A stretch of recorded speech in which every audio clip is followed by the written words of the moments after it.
Back to tenor guitar time. Let's work on these D-shaped chords. We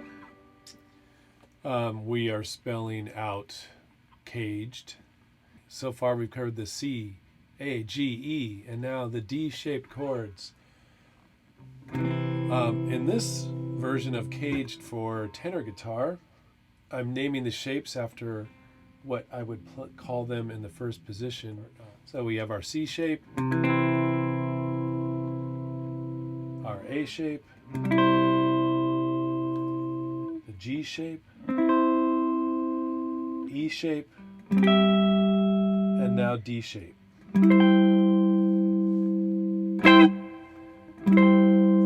So that's a C chord. All those were C chords.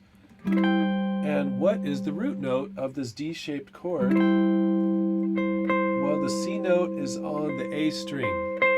So that's how you find this one, is from the A string. So let's work on this D-shaped arpeggio, major arpeggio, at the G. So find your G note, A string, 10th fret. To make this chord, we bar the high two strings right where the root note is. So we're going to do this G major chord in the D shape. So we bar those. Now you can use your third finger. Sometimes it's more convenient to do it with the first three fingers. I usually have my pinky in there. And there's our 1, 3, and 5 of our G chord. So we have our D, B, and G. And we also have another D. All right, so here's the arpeggio for this D-shaped chord. The D-shaped arpeggio notes are these. So I like to start it from where the root is on each of these shapes, because it's a memory device and it helps me locate my key notes quicker if I remember where the root note is in each chord formation. So let's start at that G note. So here are the arpeggio notes.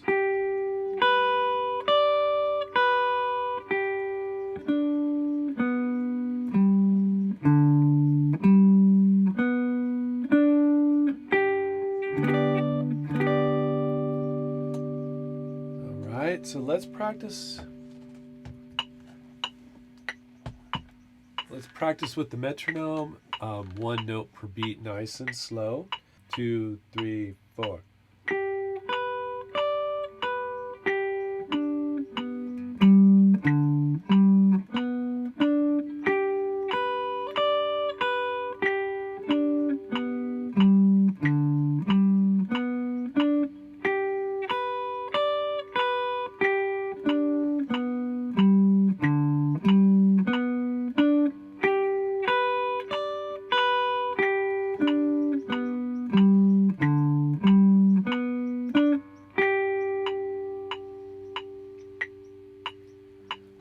Let's add a higher note.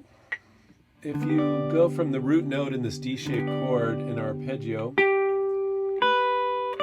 we're up on the high string real quick. And the next note in the arpeggio goes from this E all the way to the G, which is a pretty good stretch. So that's a pretty good stretch. So let's practice that nice and slow.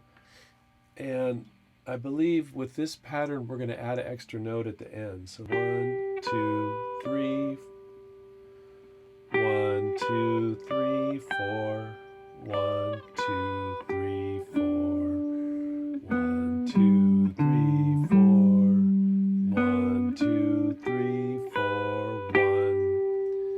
1. All right, so we're just going to add the extra note and then go back to the home bass on this pattern. Now, when we're practicing sliding up high, we got to plan our finger movements, right? And while sometimes it's nice to slide, it's also nice to be able to play that without sliding, so you can do it exactly as you want.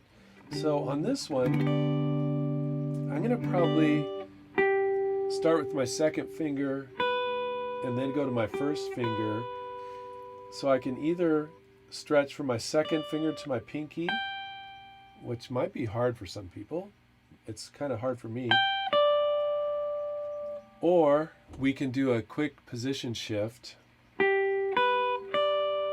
and move that first finger.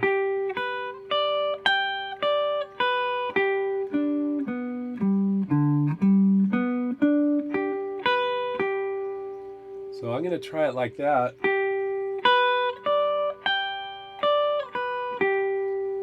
And I'm trying to, when I practice my arpeggios, I'm trying to play them as smooth as I can, where the notes are connecting, where the note is ringing out until the next note is plucked. And that's harder to do when you're doing quick shifts. So we're going to try to do that. A little reverb helps, but.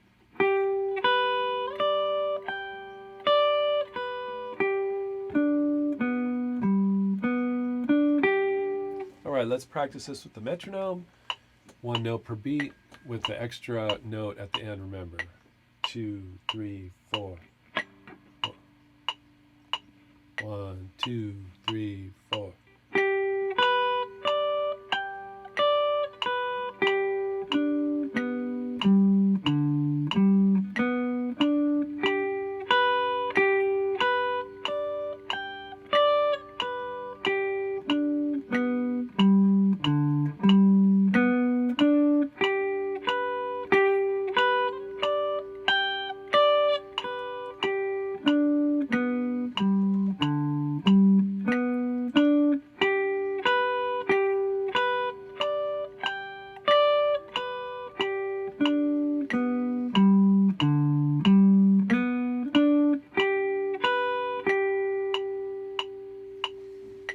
Let's try the first pattern double time, and then we'll try the extended pattern double time.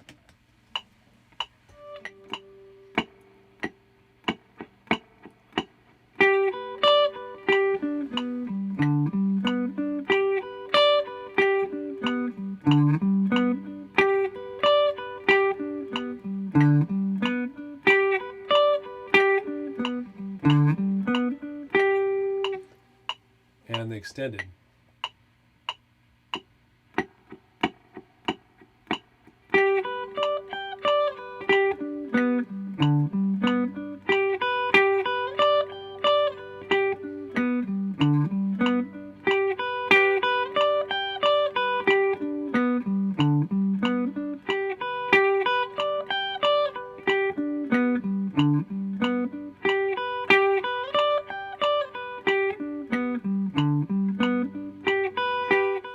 So that's the D-shaped major arpeggio and major chord.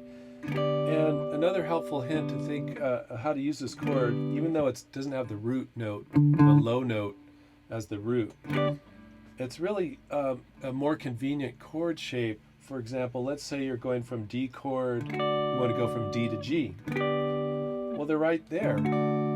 So all you're doing, here's our D chord in the A shape. And then there's our G in the D shape. So if you're playing a song with those two chords, it's really handy right there.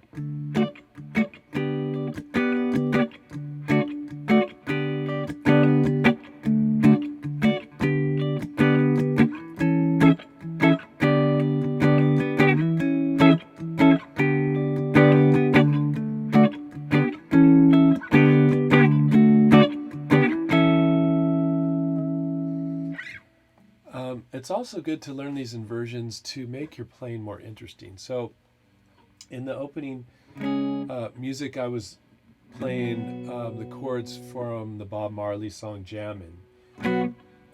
B minor to the E, to the G, to the F sharp minor. Now, if you're playing this song, it's more fun for you and for the listener if you don't, every verse, you don't play it in the exact same position. For example, if we start that Bob Marley song down low, maybe even just playing the low two strings and then work it up till we're using the D-shaped chords. Well, we're sprinkling in an A-shaped chord there too. There's the D-shaped G and the D-shaped minor. So I'm playing B minor in the D shape. I'm playing E in the A shape. I think it's supposed to be an E ninth or something. I'm just going to play an E. The G in the D shape, G major in the D shape, and then F sharp minor